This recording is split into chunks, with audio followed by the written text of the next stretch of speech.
할렐루야. 우리 좌우에 계신 분들에게, 함께 예배하는 모든 분들에게 서로 인사하실 때 당신의 하나님, 살아계신 하나님이십니다. 이 하나님 살아계신 하나님이야. 저와 여러분의 하나님은 살아계신 하나님이신 줄로 믿습니다. 그 하나님이 저와 여러분을 지극히 사랑하고 있음을 믿게 되시기를 주님의 이름으로 축원드립니다. 오늘 하나님이 주신 말씀은 이사야서 43장입니다. 43장 18절부터 21절까지.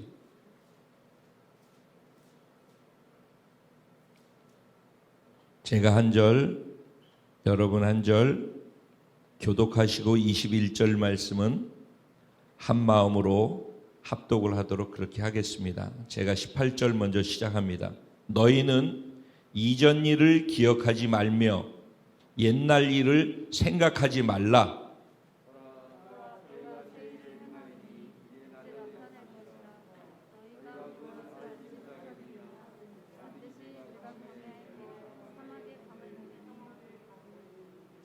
장차 들짐승 곧 승냥이와 타조도 나를 존경할 것은 내가 광야의 물을 사막의 강들을 내어 내 백성 내가 택한 자에게 마시게 할 것임이라. 다 같이 이 백성은 내가 나를 위하여 지었나니 나를 찬송하게 하려 함이니라. 아멘. 오늘 이 본문 말씀 가지고 새 일을 행하시는 하나님과 함께 믿음으로 삶의 변혁을 이루는 자가 저와 여러분입니다. 올 한 해 이 말씀대로 우리가 가는 곳곳마다 나 자신을 포함해서 가는 자리자리마다 변화와 급진적인 변혁이 일어나는 그런 한 해가 될 줄로 믿습니다.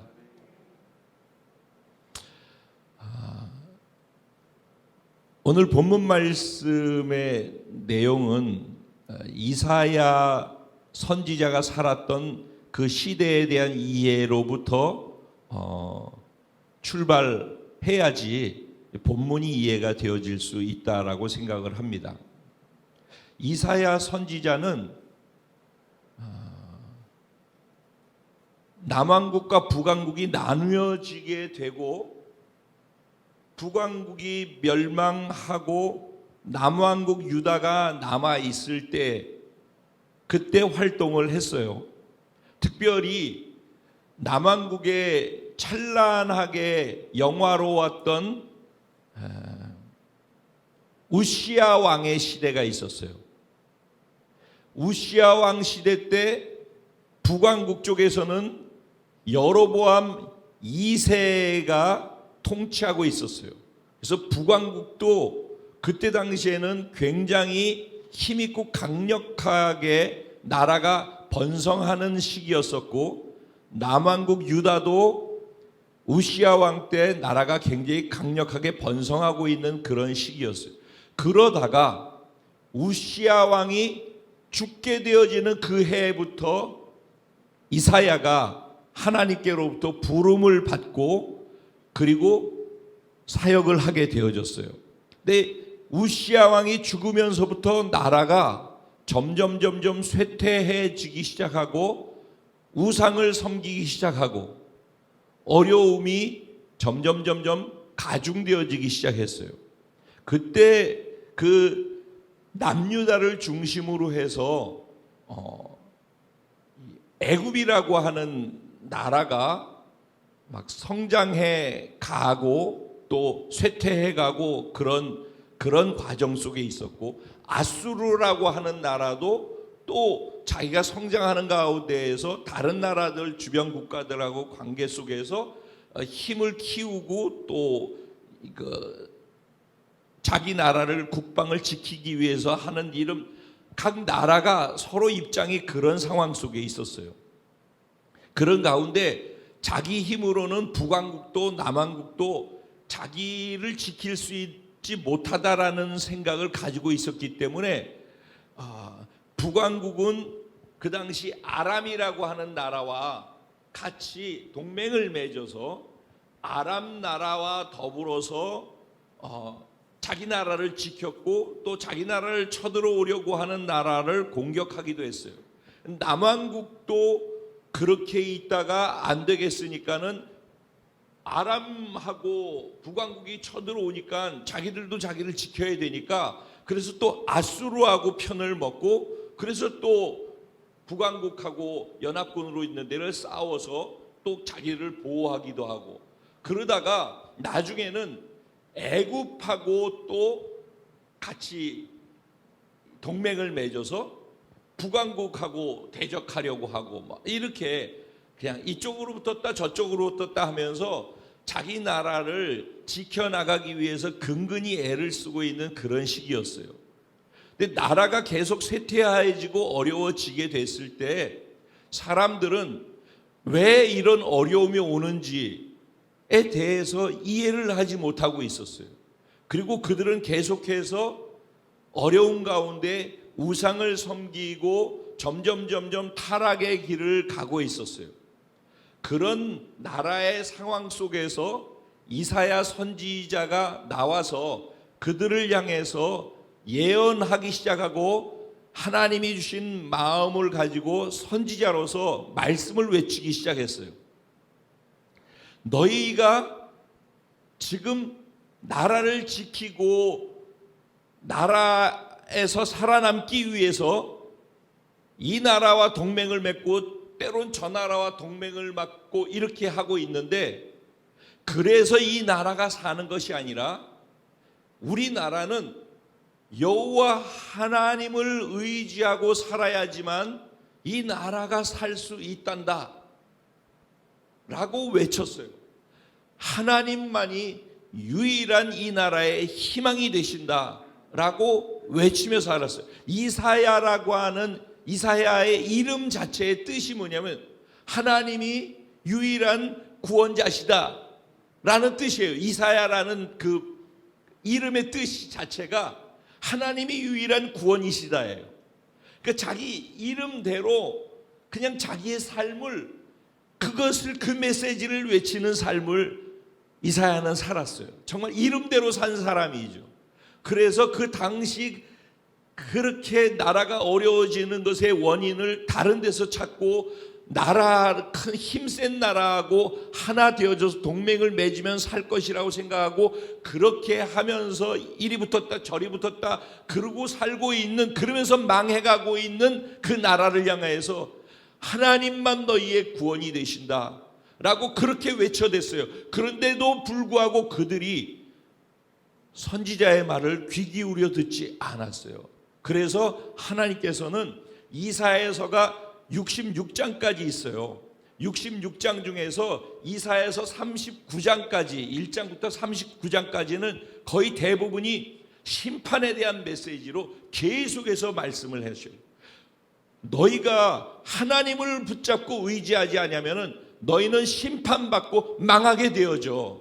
그리고 이스라엘과 유다를 심판하시는 그 하나님을 두려워하지 아니하고 하나님이 하나님의 백성을 하나님으로부터 떠나가기 때문에 징계하기 위해서 이방 나라를 들어서 심판하는 것인데 마치 이방 나라는 생각하기를 자기들이 잘나고 힘이 있어서 이 나라를 침범하고 침략할 수 있다라고 착각을 하고 있어요.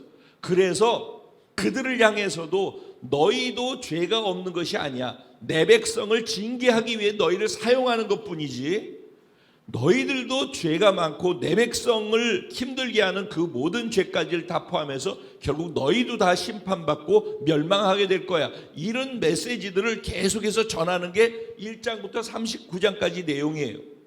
근데 이제 40장부터 66장까지의 내용은 회복과 희망의 메시지를 계속해서 선포하는 거예요. 그 가운데에서 어떤 내용까지 나오냐면은 이 남유다가 결국은 하나님의 말씀대로 살지 않기 때문에 망할 것이라는 거예요. 망하고 포로로 잡혀갈 것이라는 거예요. 근데 포로로 잡혀갔다가 70년이 되어서 고레스라고 하는 사람이 나오게 되어지면은 그때 나라가 다시 회복될 것이라고. 그리고 고레스는 너희들이 성전을 지을 수 있는 기초를 만들어 줄 것이고 예루살렘으로 돌아와서 예루살렘 성을 다시 지을 수 있도록 너희를 돌아오게 할 것이라고.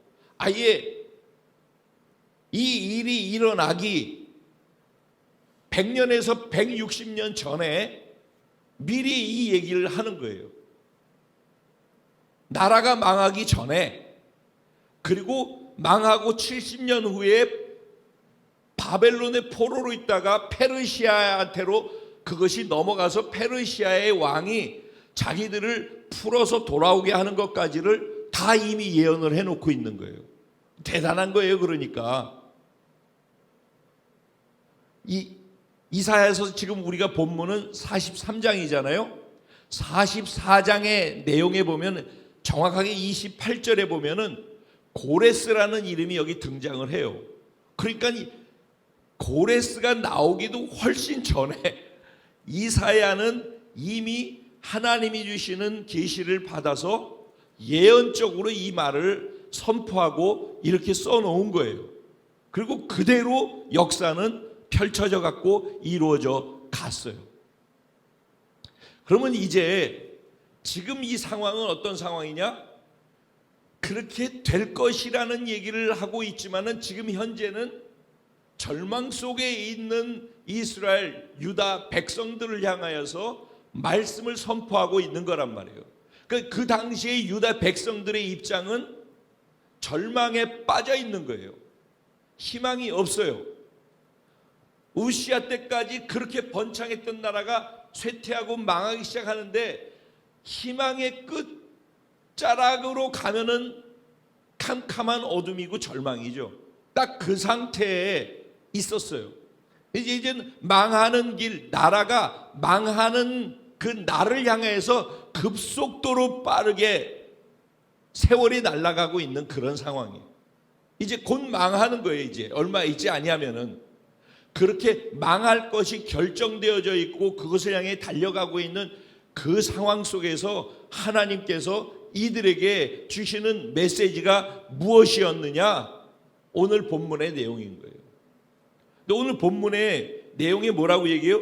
18절에 보면은 너희는 이전 일을 기억하지 말며 옛날 일을 생각하지 말라라고 이야기를 하고 있어요.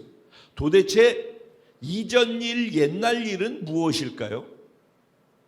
이전에 있었던 일, 옛날 일을 기억하지도 말고 생각하지도 말라고 그러는데 여기서 얘기하는 이전 일과 옛날 일은 뭐냐면은 이스라엘 백성들이 애굽에서 430년 동안 포로로 잡혀 노예로 있으면서 살았던 그 시절에서 모세를 통하여서 기적을 행하면서 출애굽하고 홍해수를 갈라서 바다를 가르고선 그 길을 지나갔던 그 어마어마한 기적을 경험했던 그 옛날 일을 얘기하는 거예요. 그리고 광야로 들어와서 광야에서 시간을 보내면서 아무것도 없는 사막에서 하나님께서 그곳에 물을 내시고 길을 만들어 내셨던 그때의 일을 기억하는 거예요. 근데 그거를 하나님이 그런 기적, 어마어마한 기적을 그 430년 나라 없이 노예로 살았던 이스라엘 백성들이잖아요. 그들을 그 나라에서 구원해낸다라는 게 있을 수 있는 일이에요. 지금 이런 얘기를 들으면 우리는 굉장히 늘 들었던 성경의 스토리로 자꾸 이해를 하기 때문에 감동이 없고 별로 마음에 와닿는 게 없지만은 이게 실제적으로 한번 생각을 해보고 내가 그 당시 그 자리로 가야지만 감동이 돼요. 그 430년, 우리 36년 일제 그 압박 가운데 있을 때에도 자기 이름도 다 잃어버리고 문화도 다 잃어버리고 36년 해도 그래요. 근데 430년을 나라 없이 살았단 말이에요. 그리고 그 나라는 지금도 강대한 나라란 말이에요. 그런데 그 강대한 나라에서 자유함을 얻고 그 나라에서 벗어나서 한 새로운 민족으로 탄생할 수 있는 길을 기적을 통해서 열었다? 근데 그것도 바다가 있는데 그 바다를 갈라가지고 길을 내놓고 200만 명, 250만 명이 바다가 갈라진 그 길을 걸어서 바다 건너편 저쪽으로 갔다? 이 일이 성경 이야기가 아니라 내가 그 현장에서 홍해가 갈라진 그 자리를 내가 걸었다고 한번 생각을 해보시라고요. 그랬을 때 그 자리에서 있었던 것을 경험한 사람의 감동과 그 흥분은 그건 그냥 우리가 상상하기가 어려울 정도일 거라고 생각해요. 그런데 그거를 기억하지 말래요. 생각하지도 말래요. 광야에서 하나님께서 사막이라 길이 어딘지도 모르는데 그 길을 인도하시면서 가셨어요. 그리고 매일 먹을 것을 하늘에서 내려주었어요. 구름기둥 불기둥으로 어느 어디로 가야 되는지를 갖다 보여주면서 이끌어 가셨어요. 그러면서도 그들의 옷과 신발이나 헤어지지 않도록 하나님이 지켜 보호해 주셨어요. 이게 다 실질적인 기적들이었단 말이에요. 그런 기적들은 어마어마한 기적이잖아요. 그런데 그걸 기억하지 말래요. 이게 도대체 무슨 얘기일까요? 왜 기억하지 말라고 그럴까요? 하나님께서는 그가 경험했던 그 기억들보다도 더 어마어마하고 더 큰, 더 놀라운 새로운 일과 새로운 기적을 준비해 놓고 계시다라는 거예요. 너희가 지금까지 경험했던 그 기적, 그 경험, 그거를 가지고 하나님은 이런 하나님이라고 생각하는 너희들의 수준의 하나님을 지워버리라는 거예요. 하나님은 얼마든지 너희가 경험했던 것보다도 더 크고 놀라운 일들을 스스로 행해내실 수 있는 그런 하나님이시라는 거예요. 그러면서 이제 하나님께서 자기 자신에게 대해서 소개를 하기 시작하는 거예요. 하나님이 자신을 뭐라고 소개를 하는가? 사실은 43장부터 시작해 1절에서부터 시작해서 지금 우리가 18절 이후를 읽었는데 이 43장 전체의 내용을 보면은 하나님이 내가 새 일을 행하겠다라고 하면서 새 일을 행하는 나는 도대체 어떤 존재인지에 대해서 자기 스스로를 나는 이런 존재야 라고 자기를 자꾸 말씀을 하시는 거예요. 근데 43장의 1절에서 보면은 너를 창조하신 하나님이래요. 그러니까 하나님이 창조주 하나님이라고 얘기를 해요.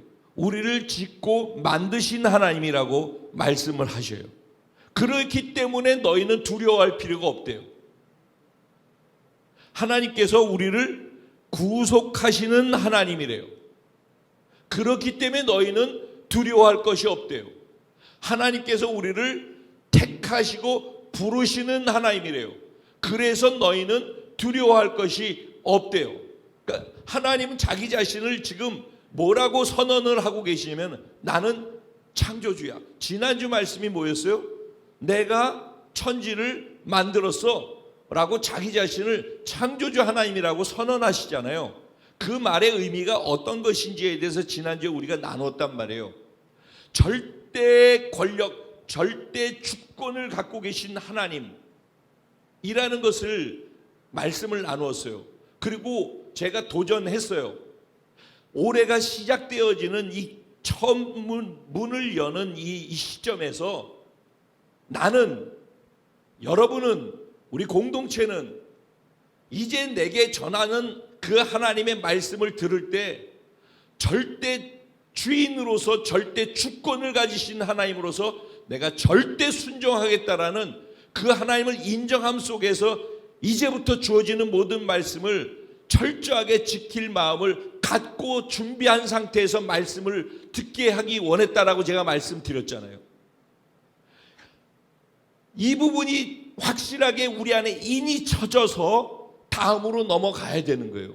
근데 하나님이 자기 자신을 창조주 하나님이라고 선언을 하셨는데 그 다음에 뭐라고 하냐면 구속자 하나님이래요. 우리의 구속주, 우리를 구원하신 분인데 구속이라는 단어의 의미가 무엇인지 기억나셔요? 구속했다. 값을 대신 지불했다라는 거예요. 어떤 사람이 예를 들어서 잘 살다가 망했어요. 그래가지고 자기가 가지고 있던 집도 땅도 재산도 다 잃어버렸어요. 그리고 더해서 자기는 노예로 팔려가게 되어졌어요. 그런데 가까이 있는 친척이 나타나가지고 이 사람의 노예로 돼 있는 이 사람을 노예로 산 주인한테 이 사람을 노예의 값을 주고 이 사람을 사는 거예요. 그래서 노예인 이 사람의 노예의 값을 지불하고 노예에서 내가 샀는데 이 산 사람을 풀어주는 거예요. 자유인으로. 그래서 이 사람이 노예였었는데 노예의 값을 지불해 가지고선 자유인이 되어졌어요. 그게 구속이에요. 그렇게 해주는 것이. 그런데 더군다나 이 사람이 가지고 있다가 빼앗기고 잃어버린 재산들 있잖아요. 땅이 있잖아요. 집이 있잖아요. 그것까지도 다 사가지고 이 사람한테 돌려주는 거예요. 그걸 뭐라고 한다고요? 구속이라고 하는 거예요. 그러니까 우리가 이스라엘 백성이 노예로 잡혀 있고 포로로 잡혀 있었는데 하나님께서 노예로 잡혀 있을 수밖에 없었던 이유가 있단 말이죠. 그 이유에 대한 값을 지불하고 이들을 빼냈다는 거예요. 포로에서 자유케 해주셨다라는 거예요. 그래서 돌아오게 할 거라는 거예요. 이 얘기를 지금 하면서 이스라엘의 유다의 구속주가 되신다라고 얘기를 해요. 내가 너희를 건졌어. 내가 너희를 돈 주고 사서 소유권이 너희의 소유권이 어디에 있다? 내가 만들어서 내가 창조주기 때문에 너희의 소유권이 나한테 있어 라고 했는데 이제는 뭐라고 그래요? 내가 너희의 값을 다 대신 지불하고 너희를 내가 샀어. 그래서 너희의 소유권이 어디에 있다고? 나한테 있어 라고 하나님은 자신이 어떤 존재인지를 선언하시면서 같이 연결해서 뭐를 계속 말씀하고 계시냐면 너희의 소유권은 나한테 있어. 내가 너희의 주인이야 라고 선언을 하는 거예요. 그런데 이것이 노예로서의 소유권이 아니라 사서 자유를 준 거란 말이에요. 자유를. 이게 중요한 거예요. 그래서 만약에 예를 들어서 안나자매님이 제가 노예로 있었는데 저를 대신해서 제 몸값을 지불하고 저를 샀어요. 그러니까 저는 안나자매의 종이야. 좋아요? 네. 저는 안나자매의 종이 된 거야. 근데 안나자매가 내 몸값을 주고 사놓고선 노예 증서를 그 자리에서 불태워버리고 이제부터 임창표 너는 자유인이야 라고 풀어줬단 말이에요.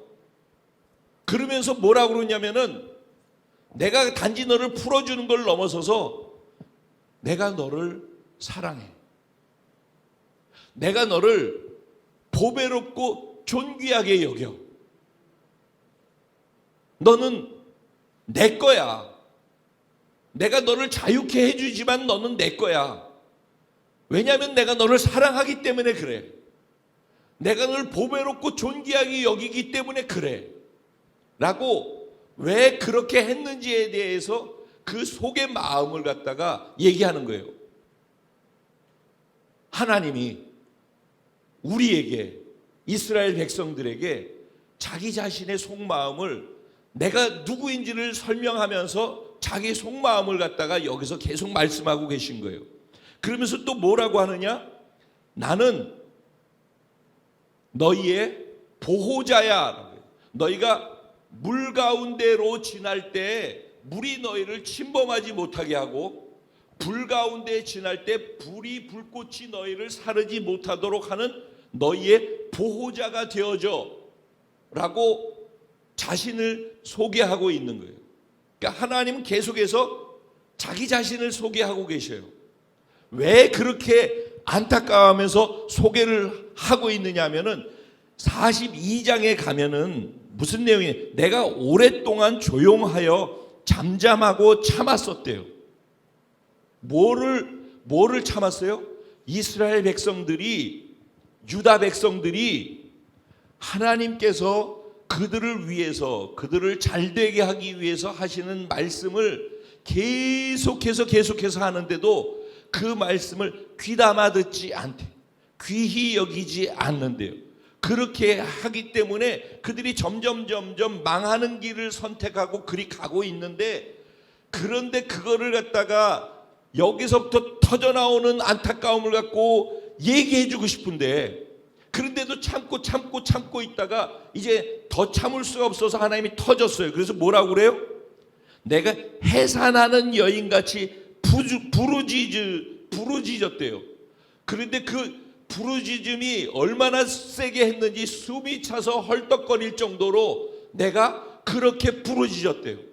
참고 조용하게 있다가 더 이상 이대로 두면 안 되겠다 싶어가지고 하나님이 부르짖었대요. 그 정도로 사실은 이들을 사랑한 거죠.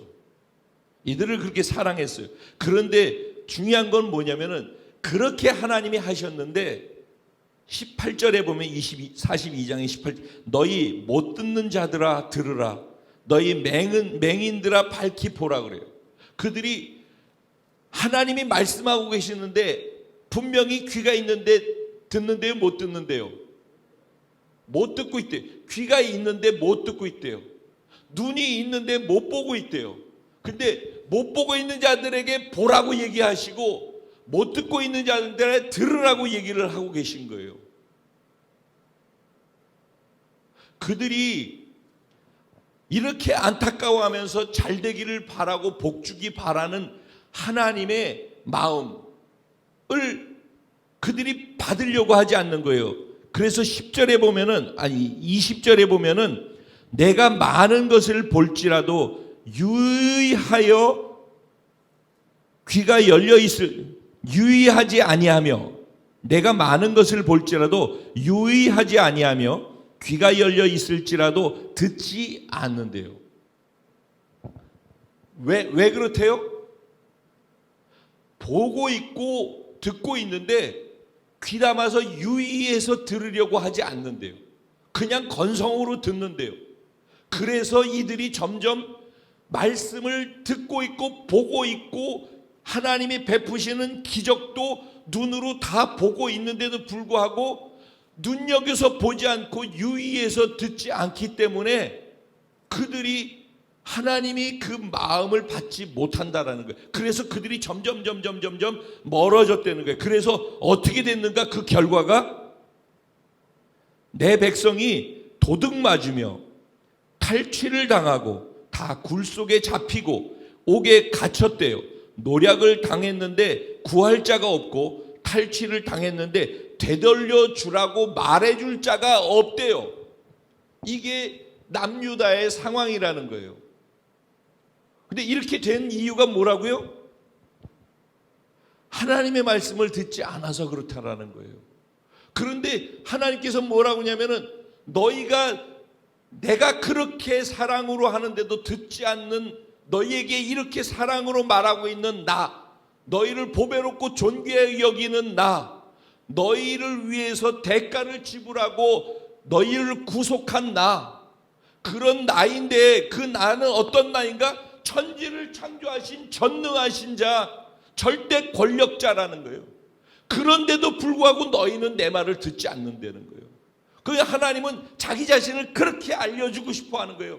나는 이런 존재고 내가 말한 대로 다 돼. 내가 말하면 역사가 그대로 돼. 그래서 오늘 본문 위에도 보면은 무슨 얘기가 나오냐면은 너희 구속자여 이스라엘의 거룩한 이 여호와가 말하노라 너희를 위해 하는 거예요. 위하여 내가 바벨론에 사람을 보내어서 모든 갈대아 사람에게 자기들이 연락하던 배를 타고 도망하여 내려가게 하리라. 이 말이 무슨 말이냐면은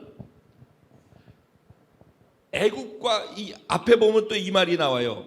13절에 보면은 3절에 보면은 43장 3절이에요. 대전하는 여호와 내 하나님이요 이스라엘의 거룩한 이요 내 구원자임이라. 내가 애굽을 너희 속량물로 구스와 스바를 너희를 대신하여 주었노라 그랬어요.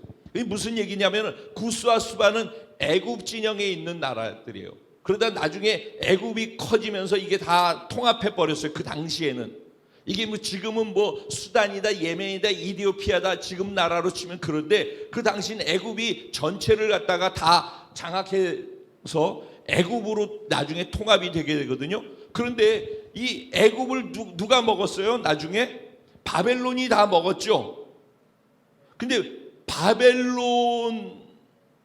애굽을 먹은 애굽을 속량물로 줬다는 거예요. 애굽을 이스라엘을 위해서 속량물로 줬는데 속량물로 준 누구한테 줬어요? 바벨론한테 줬다는 거예요.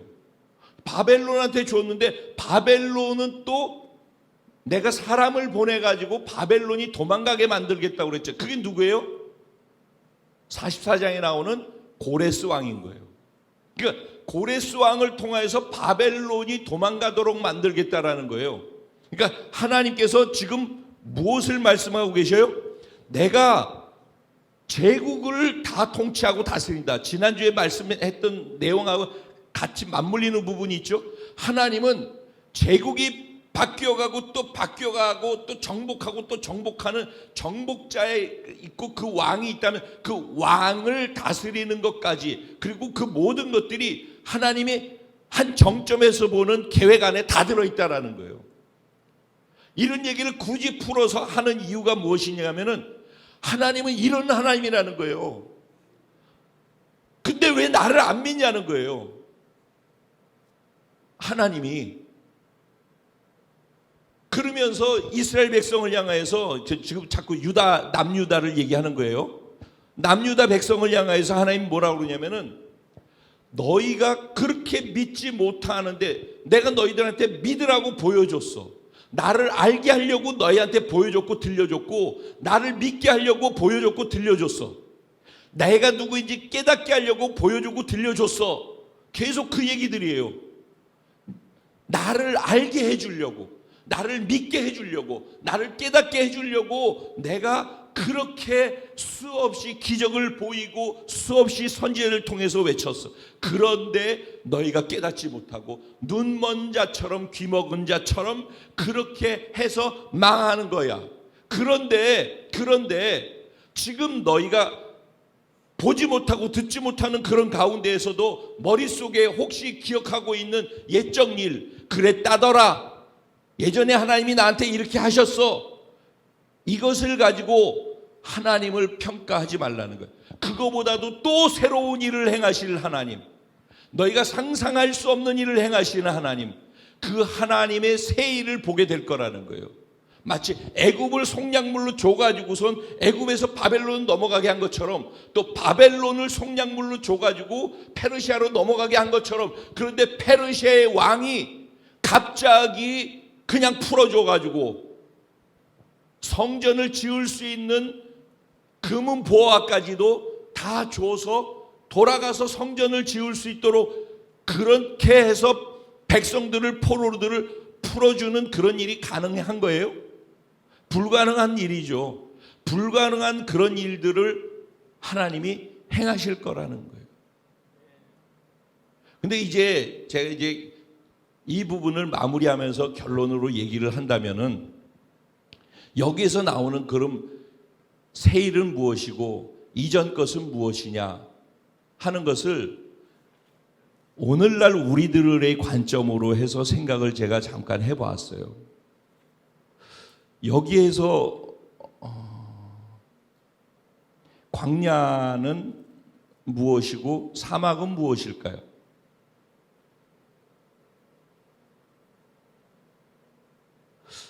일반적으로 생각할 때 내 삶이 사막 같고 광야 같고,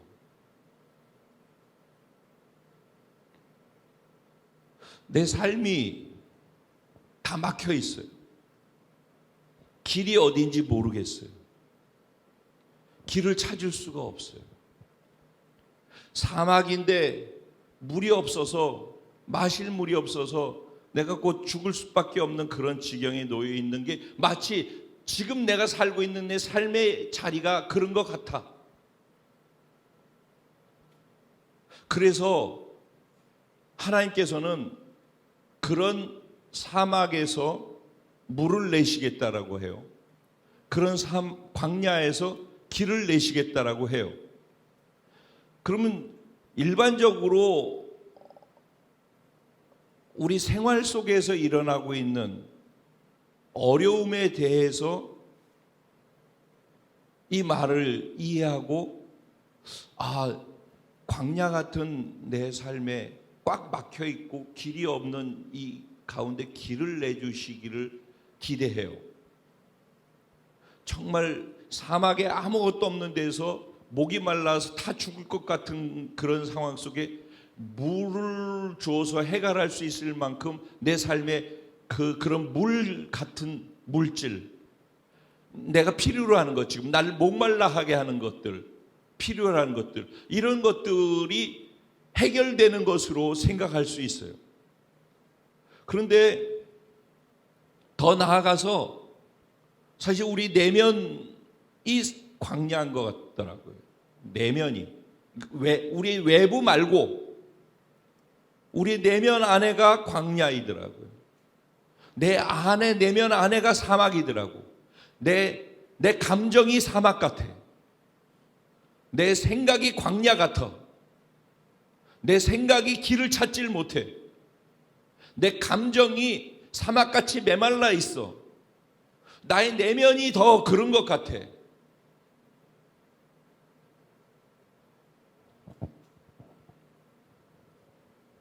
이 똑같은 모습이 하나님이 천지를 창조하기 직전의 모습이에요. 공허하고 혼돈하고 흑암이 깊음 위에 있는 온 우주의 상태, 그게 사실은 우리 내면의 상태하고 똑같아요. 그런데 그게 우리라는 얘기죠. 저는 그게 나라는 얘기예요. 그런데 그 나를 하나님께서 이전에 뭔 일이 있었든지 옛적 일과 이전 일을 생각하지도 말고 기억하지도 말래요. 제가 이것을 계속 묵상을 해봤어요. 그랬더니 제게는 거기서 나온 게 뭐냐? 십자가, 죽음의 연합, 이 보여지기 시작했어요. 내 삶을 환경적으로 피폐해진 상황 속에서 내 이 환경을 뚫고 나갈 길을 찾지 못하듯, 사막 같은 환경의 어려움 속에서 해결할 수 있는 물 한 방울을 찾기 어려운 내 삶의 어려운 상황, 내 내면 안에서 길을 찾지 못하고 내 생각 속에 답을 찾지 못하고 내 감정 속에 메말라서 생수가 터진 것을 그렇게 사모하는데도 내 안에 채워지지 않는 그런 것들, 이 모든 것들 속에서 하나님께서 그렇게 찾으려고 해도 찾을 수 없는 그게 너라는 거예요. 네가 아무리 몸부림치고 네가 아무리 뭔가를 찾으려고 하고 네가 아무리 답을 내려고 하고 아무리 다른 사람들을 의지하고 아무리 힘이 써 보이는 동맹국들을 찾아다니고 누군가에게 도움을 받으려고 그렇게 다닌다 할지라도 거기에서 답이 나오지 않고 거기에 길이 없고 물이 없다라는 거예요. 하나님만이 유일한 길이고 물이고 답이라는 것이에요. 근데 그 물과 길이 되고 답이 되게 하기 위해서 하신 것이 뭐냐? 그 답을 얻으려면은 이전 일을 기억하지 말아야 돼요. 이전에 내가 가치 있다고 생각하는 거, 이전에 내가 옳다고 생각하는 거, 이전에 내가 이런 방법이면 혹시 가능성이 있다고 생각하는 거, 이 모든 이전의 일들을, 그리고 옛적에 내가 경험했던 것, 이렇게 하니까 됐었어, 이렇게 하니까 어떤 문제는 해결돼, 이렇게 하면은 이런 모든 것들을 생각 속에서, 기억 속에서 지워버리는, 그 말이 무슨 말인가? 예수와 연합해서 죽어버려야 된다. 자기를 부인해야 된다라는 거예요. 자기가 부인되지 아니하면은 길이 나오지 않아요. 여전히 광야예요. 자기가 부인되지 아니하면은 여전히 사막이에요. 아무리 목말라 하더라도 거기에 물이 없어요. 근데 이게 답인데, 이게 답인 줄 알고 이 답이라고 얘기를 해도 자기 부인이 안 되기 때문에 옛적 게 잊어버려지지가 않는 거예요. 이전 일들을 계속 기억하는 거예요. 그게 아팠던 일이라서 더 이상 상처받고 싶지 않아서 잊어버리고 싶은데도 그것도 기억해. 또 이전에 내가 이렇게 했더니 성공했어, 이렇게 했더니 잘 되어졌어 라고 하는 것들이 있잖아요. 그 옛 추억의 나 때는 이렇게 했더니 이렇게 됐어 라고 하는 이전의 기준과 표준을 가지고 그때 번창했고 성공했고 잘 되었던 옛 기억을 계속 생각하고 있는 거예요. 그 상처가 됐든지 성공이 됐든지 뭐가 됐든지 이전 것과 옛적 것을 붙잡고서 거기서 답을 찾으려고 하는 사람은 아무리 몸부림쳐도 거기서 답을 찾을 수 없어요. 이 말을 명심해서 들으셔야 돼요. 여기서 답이 없다라는 것에 대한 결론이 나오지 않으면은 이 말을 듣고 이 삶의 자리를 나가서 또 이전의 방법을 가지고 성공의 길을 찾으려고 하고 이전에 당했던 아픔이나 상처나 불편함이나 이런 감정을 가지고 여전히 사막같이 메말라 있으면서도 또 그것 때문에 힘들어하고 실패했으면서도 대인관계에서 또 누군가를 만나면은 또 그 옛날에 상처받았던 거 마음에 불편한 것을 끄집어내 가지고서 과거의 포로가 돼서 거기에 질질 끌려가고 거기에 또 반응을 하게 돼요. 그러니까 또 상처가 또 올라오고 그러니까 또 계속 그런 거. 그러니까 내 감정의 사막은 계속 메말라 있고 생수가 터져 나와 가지고 나도 마셔서 해갈이 될 뿐만 아니라 다른 사람도 마실 수 있도록 해주는 것들이 불가능하게 된다라는 거예요. 이게 무조건 살고 싶으면은, 길을 찾고 싶으면은, 생수를 터뜨리고 싶으면은, 그러면은 이전 것을 스탑해야 돼요. 과거에 묶이는 것은 성공이든 실패가 있었던 안 좋은 감정이든 무엇이든지 과거에 있던 모든 것들을 지워버리고 죽여버리고 부인해버려야 돼요. 그것만이 살 길이에요. 쐐기로 또 받기를 원합니다. 전에 했던 기억을 가지고서 올해를 살려고 하지 마세요. 작년의 은혜를 가지고 올해를 그 은혜를 때우면서 가려고 하지 마세요. 절대 그런 일은 없어요. 이전 것을 잊어버려야 돼요. 옛적 일을 생각도 하지 말아야 돼요. 완전히 죽여버리고 부인해버리지 아니하면은, 못 박아버리지 않으면은 새로운 것을 향해서 나갈 수가 없어요. 근데 하나님께서는 우리를 과거에 묶여서 그렇게 있기를 원하지 않아요. 하나님께서는 날마다 새 일을 행하기 원하셔요.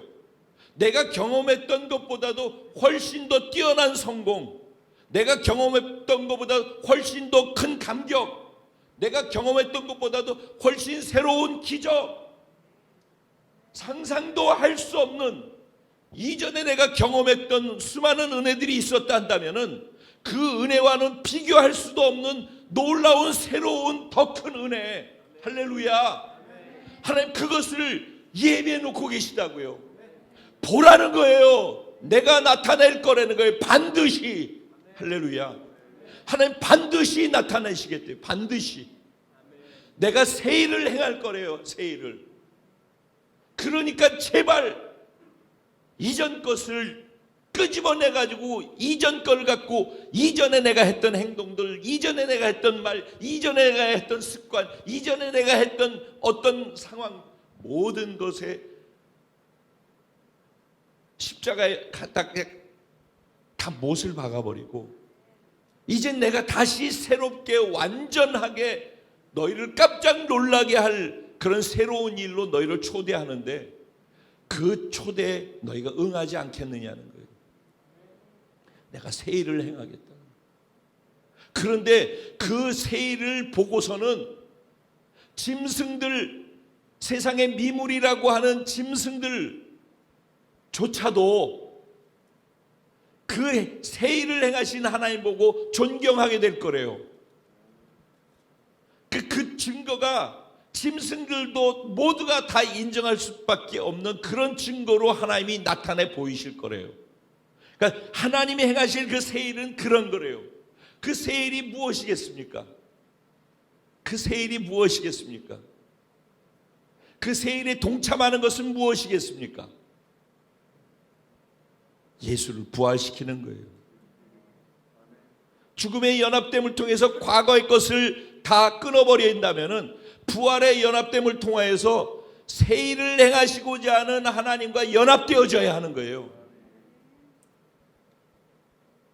그럴 때 완전히 이전 것은 지나갔으니 보라 새 것이 되었도다 하는 그 실존적인 인물로서 새로운 존재로 나타나게 되어요. 여러분, 구원이라고 하는 것이 지금 오늘 얘기한 이 내용이에요. 사실은 우리를 구원했다라고 할 때 이 구원이라고 하는 사건이 바로 이거예요. 그러니까 구원은 전에 한번 이런 얘기 나눴어요. radical이라는 단어를 갖고 얘기를 했었어요. 2월 달쯤에. 구원은 아주 급진적인 거예요. 구원은 우리를 체인지 시키는 게 아니에요.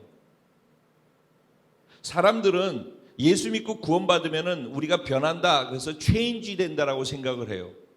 체인지 되는 게 아니라 트랜스포메이션이 되는 거예요. 완전 급진적 변혁이 일어나는 거예요. 그러니까 완전히 조금씩 바뀌어가는 게 아니라 존재적으로 완전히 새로운 다른 존재로 새롭게 태어나는 거예요. 그러니까 존재적 변혁이라고. 변혁. 완전히 혁신이고 개혁이고 혁명이라고. 이런 단어로만 표현될 수 있는 거라고. 그러니까 이전에 있었던 어떤 것이 또 나라고 생각하고 있는 한에는 새롭게 이전 것은 지났으니 새로운 피조물이라고 하는 나를 경험할 수가 없어요. 근데 하나님은 이 새롭게 하는 이 새 일로서의 하나님의 그 계획 안에 있는 그 새 일은 우리가 상상할 수 없는 새로움이에요. 그 변혁이라고 이게. 그래서 우리를 구원시킬 때 구원이라는 단어는 변혁이라는 의미예요. 하나님은 우리를 존재적으로 구원이라는 것을 주는 그 구원이라는 단어 안에 너를 구원했어, 내가 너를 구속했어, 구원했어 라고 할 때 왜 보배롭고 존귀한 자가 됐는지 아세요? 그게 변혁이에요. 우리는 존귀하지 않아요. 우리는 보배롭지 않아요. 우리는 사랑받을 만하지 않아요. 그런데 아까도 얘기했죠. 이스라엘 백성들이 어떻게 살았는지. 사랑받을 일이 없어요.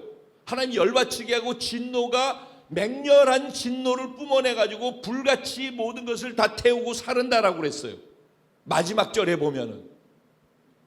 42장 마지막 절에 보면은 이렇게 나와요. 그러므로 여호와께서 맹렬한 진노와 전쟁의 위력을 이스라엘에게 쏟아 부으심에 그 사방에서 불타오르나 깨닫지 못하며 몸이 타나 마음에 두지 않는데요. 이거 무시무시한 얘기 아니에요? 하나님이 진노하셔가지고 맹렬한 진노로 불같이 던져서 타게 하는데 몸뚱아리가 타는데 자기 몸이 타고 있어도 마음에 두지 않는데요. 이 정도. 사람들이 이렇게 못됐고 이렇게 악하고 이게 나라고, 이게 이스라엘이고 이게 나라고. 그런데 그런 나를 하나님이 트랜스포메이션 한 거예요. 그런 내가 바뀔 것 같아요, 여러분? 여러분, 하나님을 이렇게 소름 끼치게 열받치게 하고 진노가 터지게 만드는 그 내가 조금씩 바뀔 것 같아요? 안 바뀐다니까. 불가능하다니까. 그래서 이전 것을 잊어버려야 되는 거예요. 죽여버려서 없애버려야 되는 거예요. 그래서 42장이 끝나면서 43장 야곱아 너를 창조하신 여호와께서 지금 말씀하시느라고 그랬잖아요. 한국 성경이 이렇게 돼 있어요. 히브리 성경하고 영어 성경에는 뭐라고 돼 있냐면은 43절의 시작이 야고바로 시작하잖아요. But now 이렇게 되어 있어요. 그러나 이제는 이라고 시작을 해요. 그러니까 42장의 끝절에 뭐라고 그래요? 맹렬한 진노와 전쟁의 위력으로 쏟아 부으셔서 사방에서 불타올라서 다 끝내버리게끔 한다고 그랬잖아요. 그들이 너무 잘못하기 때문에 열받쳐서. 그러죠? 그러나 이제는 하나님이 새 일을 행하시면은 그러나 이제는 야곱이 뭐가 돼요? 이스라엘이 되는 거예요. 야곱의 뜻이 뭐예요, 여러분? 야곱의 뜻이 뭐예요? 뒤꿈치를 잡았다 그래서 걸려 넘어지게 하는 자라는 뜻이에요. 욕심이 있어서 욕심으로 발을 잡아가지고 가는 사람의 발을 잡아가지고 발을 넘어뜨리게 하는 자라는 의미예요. 그러면은 하나님께서 야곱이라고 부를 때는 내가 가는 길을 넘어뜨리는 자라는 거예요. 근데 이스라엘은 무슨 뜻이에요? 하나님과 겨루어서 이긴 자라는 뜻이에요. 그러면 하나님을 겨루어서 이길 자가 있어요? 없죠. 근데 하나님과 겨루어서 이긴 자라고 얘기를 해요. 무슨 얘기? 하나님이 져줬다는 얘기예요. 다른 말로 얘기하면은. 그러니까는 야곱 같은 자라는 거예요, 우리가. 그리고 맹렬한 진노로서 쏟아 부어가지고 그렇게 쳐 죽여야 되는 그런 존재라는 거예요. 근데 그 존재에다가 희망을 걸지 말라는 거예요. 그 존재에다 희망을 걸어서 답이 없다니까. 그리고 조금씩 바뀐다? 안 바뀌어요. 체인지를 가지고서는 불가능하다니까. 여러분 이 말을 명심해야 돼요. 그래야지 겸손해져요. 우리는 조금씩 바뀌어가지고 바뀔 수 있는 존재가 아니라고. 하나님이 통째로 트랜스포메이션 하는 거예요. 할렐루야. 통째로 우리를 죽이고 통째로 우리를 완전히 새로운 존재로 태어나게 해서 변혁시켜 주신단 말이에요. 그래서 구원은 존재적 변혁이라고. 구원의 시작은 존재적으로 변혁됨 속에서 새로운 존재로 시작하는 게 구원이란 말이에요. 그러니까 하나님이 그렇다라고 하니까 이제는 이전의 나로 생각하지 말고 하나님이 새 일을 행하시고 부활시켜서 새로운 존재가 되게 하셔서 새 존재로 나를 살게 하신다라고 하면서 하나님이 그렇게 만들어 놓은 이유에 대해서 마지막에 얘기를 해요. 뭐라고 얘기를 하시는가? 이 백성은 내가 나를 위하여 지었나니 나를 찬송하게 하려 함이니라. 뭘 얘기하는 거예요? 너희를 트랜스포메이션한 이유, 너희를 구원을 통해서 완전히 새로운 존재로 변혁시킨 이유가 무엇인가를 얘기하는 거예요. 즉 구원의 목적을 얘기하고 있는 거예요. 여기서만 얘기한 게 아니에요. 내 이름으로 불려지는 모든 자 곧 내가 내 영광을 위하여 창조한 자를 오게 하라. 그러면서 뭐라고 그래요? 너희가 나의 증인이다. 너희가 나의 증인이 돼서 살아가게 하기 위해서 내가 어떤 일을 했는지를, 예전에 기적을 행한 그런 일 그거 잊어버려. 내가 완전히 새 일을 행해서 트랜스포메이션을 해서 너희들을 존재적으로 삶의 변혁을 만들어 놨는데 그것을 너희가 알라는 거예요. 그거를 믿으라는 거예요. 그거를 깨달으라는 거야. 그거를 이렇게 얘기하는데도 듣고서도 뭔 소리인지 모르고 보면서도 그게 뭔지를 못 보고 그러는 너희들이 어떻게 나의 증인이 되겠느냐. 그러나 내가 그런 너희들을 사용해서 너희를 변혁시켜서 너희가 나의 증인이 되고 나의 종이 돼서 나의 나됨을 증거하는 자로 살기를 원한다라는 거예요. 그걸 통해서 하나님이 영광을 받으시고 그걸 통해서 하나님이 찬송을 받으시고, 즉 하나님을 하나님 되게 하는 내 백성들을 만들어서 영광 되게 하는 게 하나님이 우리를 구원하신 목적이고 완전히 트랜스포메이션을 한 목적이라고 얘기를 하고 있는 거예요. 우리는 존재적으로 완전히 이미 존재적 변혁이 일어난 자들이에요. 이거를 믿어야 돼요. 이전 것에 묶이지 마셔야 돼요. 하나님은 존재적 변혁이 일어났다는 사실을 아는 자들, 믿는 자들, 그거를 경험한 자들, 그를 통해서 자신이 하시고자 하는 일을 증거하기 원하시는 거예요. 경험한 사람이 증인이 될 수 있고 증거할 수 있지. 귀로 듣고 머리로 알고 지식으로 있는 사람이 하는 증거와 경험으로 아는 사람이 외치는 증거와 같을 수가 있겠습니까? 하나님, 우리가 증인 되길 원해요. 너희가 나의 증인이다. 너희가 나의 증인이다. 삶을 존재적으로 변혁시켜서 내가 너희와 함께 새 일을 하려고 하는데 그 새 일의 주인공이 바로 너희들이라는 거예요. 너희를 통해서 그 일을 내가 함께 하기 원한다는 거예요. 자, 이제 결론입니다.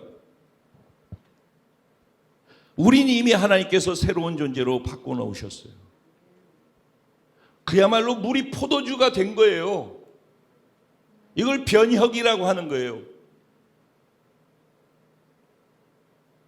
완전히 우리를 바꿔놓으셨죠.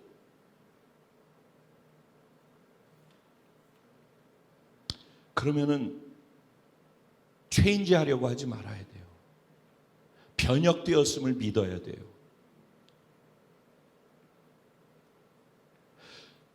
그래서 우리가 이 체인지와 변혁 사이에서 헷갈리지 말아야 될 것이 뭐냐. 체인지 하려는 사람은요, 안주한 그 자리에서, 안정된 자리에서 벗어나려고 하지 않아요. 늘 그 자리에 그냥 있으려고 해요. 나이가 들어갈수록 그래요. 제 나이 정도 되어지면은 더 그래요. 감사하게 저는 언제나 안정됐다 싶으면은 저를 스스로 벼랑 쪽으로 끌고 가요. 늘 이렇게 아슬아슬하게 서서 살게끔 저 자신을 벼랑에다 세워놔요. 저는 이런 은혜가 여러분에게 있기를 소원해요.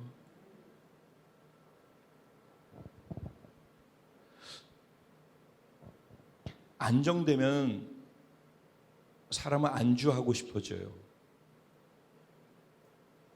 그러면 그때로부터 영어로는 스포일이라고 하는데 익숙해져 가지고 점점 퇴락해져 간다라고 표현을 해야 될까? 그래서 내가 조금 아슬아슬하고 불편하고 좀 부족하고 어려움 속에서의 긴장감을 갖고 살아야지 언제나 하나님을 붙잡을 수 있어요. 조금 우리는 여유가 있어지기를 바라요. 여유가 있어지면은 신앙생활을 잘할 거라고 생각하고 여유 있으면은 뭐 어쩔 거라고. 저는 여유 있어서 그렇게 하는 사람 못 봤어요. 죄송합니다.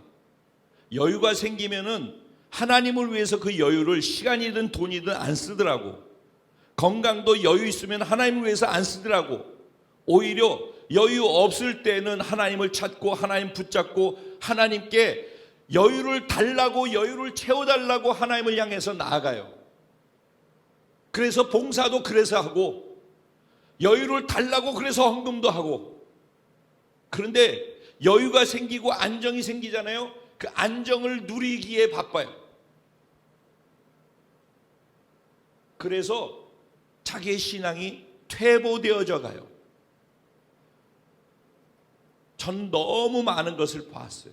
저 스스로도 전 언제나 안정되면은 저는 이 구석으로 와요. 저를 낭떠러지에 서게끔 해요. 제 삶의 구조나 교회의 구조를 늘 그렇게 만들어요. 여러분 잘 생각해 보셔요. 저는 안정됐다 그러면은 제가 가장 힘든 구조로 만들어요. 그래서 늘 제가 하나님 앞에서 하나님 도와주세요, 살려주세요 하고 하나님을 붙잡고 살고 하나님을 인정하고 살 수 있는 구조를 만들어요. 그게 제가 살 길이라고 저는 믿어요. 제가 안정됨 속에서 하나님을 더 진지하게 높여드리고 안정됨 속에서 하나님이 기뻐하시는 삶을 더 살 수 있으면 얼마나 좋겠어요. 근데 저도 똑같이 변화되어져 가는 과정 속에 있어가지고서는 안 바뀌더라고요.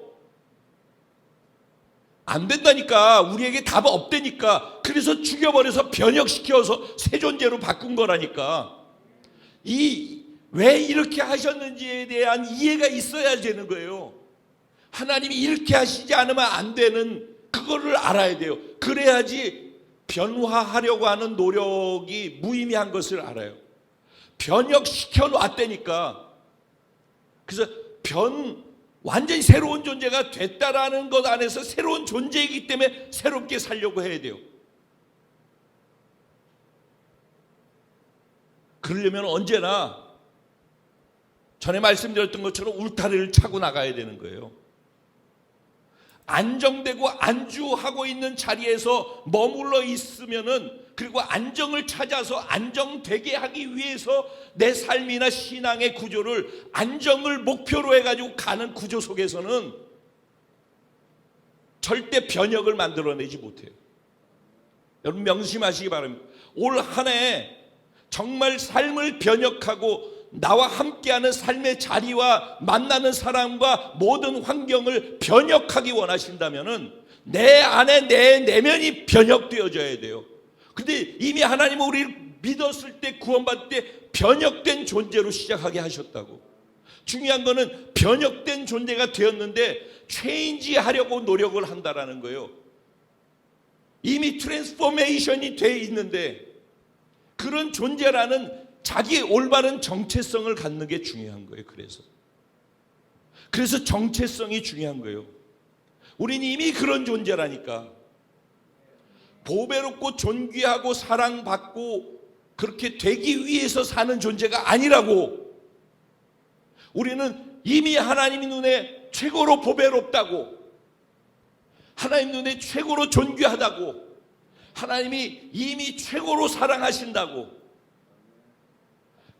그게 전제됨 속에서 살고 있는 거예요.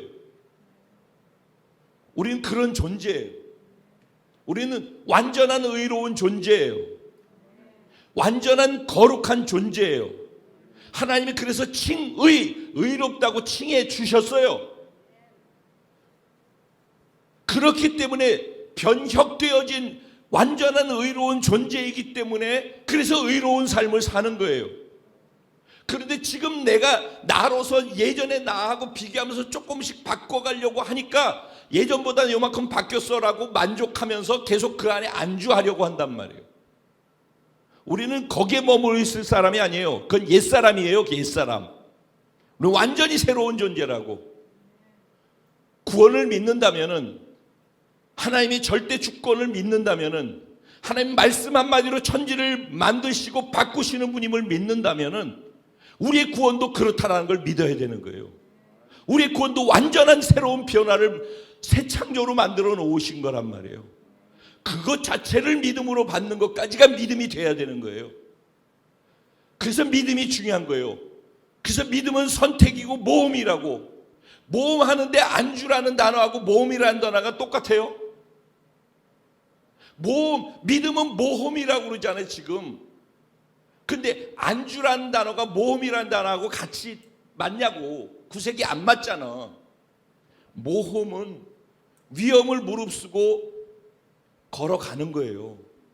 울타리 안에 있으면 안정되지만 이 차고서 나가야지 모험이 시작되지. 근데 우리가 차고 나갈 수 있는 근거가 어디에 있어요? 하나님의 말씀에 있단 말이에요.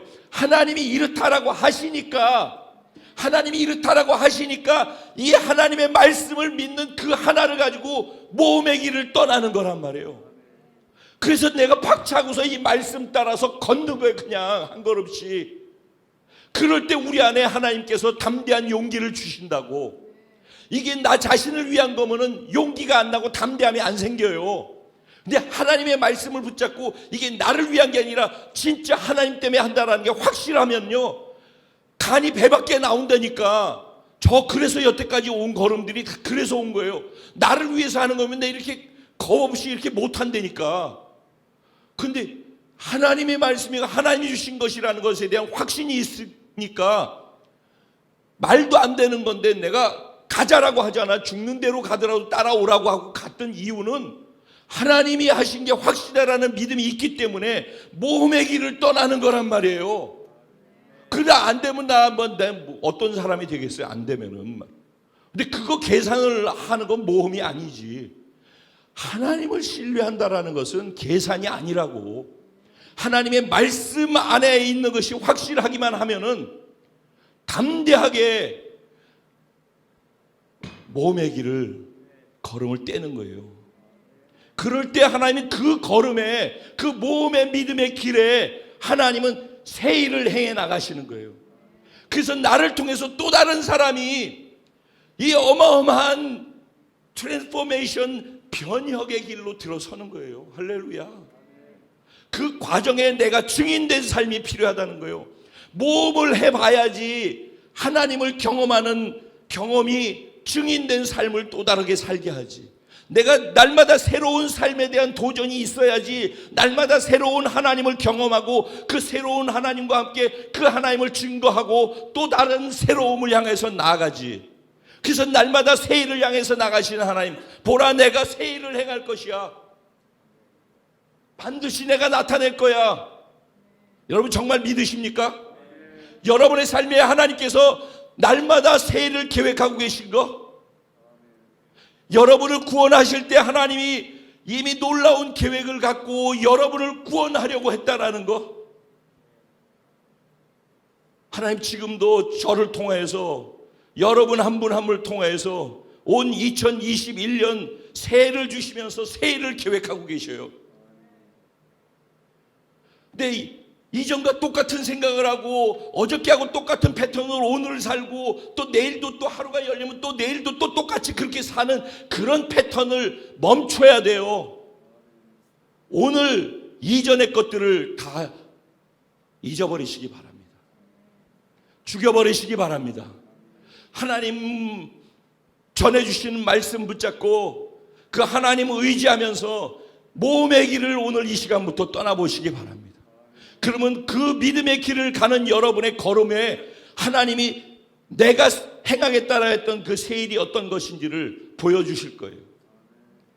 그 은혜가 올 한 해 우리 공동체에 있는 사랑하는 모든 성도님들 속에 넘치게 임하게 되기를 주님의 이름으로 축복해요. 여러분의 삶을 그렇게 바꾸실 것이고 여러분과 함께하고 여러분을 만나는 모든 사람들의 삶이 그렇게 삶의 변혁이 일어나는 놀라운 역사가 있게 될 거예요. 그러니까 우리 그 하나님을 경험하는 증인이 되십시다. 정말 올 한 해 그렇게 살아보십시다. 그리고 마지막에 가서 내가 정말 오늘 전해진 이 말씀을 붙잡고 한 해를 살았더니 하나님이 이런 간증들을 주시고 이런 새 일들을 하셨다. 내가 그 일의 증인이라고 그렇게 고백하는 올 한 해의 마무리가 되어지기를 예수님의 이름으로 축복합니다. 우리 옆에 사람들한테 같이 인사하실 때 물 떠온 하인들은 알더라. 새해를 위해, 주님을 위해 물을 떠서 포도주 항아리에다 담는 그 놀라운 믿음의 모험의 여정을 함께 걸어가는 저와 우리 공동체 사랑하는 성도님들 되시기를 주님의 이름으로 축원합니다. 오늘 말씀을 생각하시면서 같이 기도하며 나갔으면 좋겠어요. 하나님, 이제 지식으로 알고 머리로 알고 이러니 저러니 맨날 그냥 머릿속에 있는 거 듣고 계산하고 생각하고 내 생각엔 이런데 내 뜻은 이런데 내가 판단하기 이런 거 다 멈추고 이제 다 죽여버리고 내 생각 내 감정 나 다 죽여버리고 이전에 성공했던 것 잘했던 것 기억도 다 죽여버리고 이전에 실패했던 것 아팠던 것 시험에 들었던 것 모든 감정의 아픔과 이런 것들 그렇게 힘들게 만들었던 사람들까지 다 십자가에 죽여버리고 이전 것은 기억하지 말고 옛적 일은 생각지도 말라. 보라 내가 너와 함께 새 일을 행할 것이야. 이전 것을 지나갔으니 보라 새 것이 되었도다. 아멘. 이미 존재적 삶의 변형이 일어난 너희들과 함께 내가 새로운 일을 하기 원한다. 하나님, 내가 여기 있습니다. 2021년 새일에 내가 동참하며 하나님과 함께 그 길을 걷겠습니다. 두렵기도 하고 떨리기도 하고 모험의 길이 있고 한 번도 가보지 않은 새로운 길이 되겠지만은 두렵기보다는 설레임과 기대가 있습니다. 왜냐하면 그 끝이 하나님을 경험하는 것이고 하나님의 축복을 경험하는 것이 되기 때문에, 그래서 그 경험이 또 하나님을 증거하는 증인으로서의 삶을 더 살아갈 수 있게 만들 것이기에 오히려 나는 이 모험의 길을 설레임으로 기대함 속에 함께 동참합니다. 하나님, 이렇게 시작하는 내가 지치지 않도록 날마다 새 힘을 주시고 새 마음을 주시고 새 동기를 부여해 주시고 늘 말씀해 주시고 깨어서 듣게 하시고 눈으로 보게 하셔서 하나님의 살아계심을 날마다 맛보아 아는 새일의 동참자가 되게 하여 주옵소서. 우리 주님의 이름을 한번 부르고 기도하며 나갑니다. 기도드리겠습니다. 주여!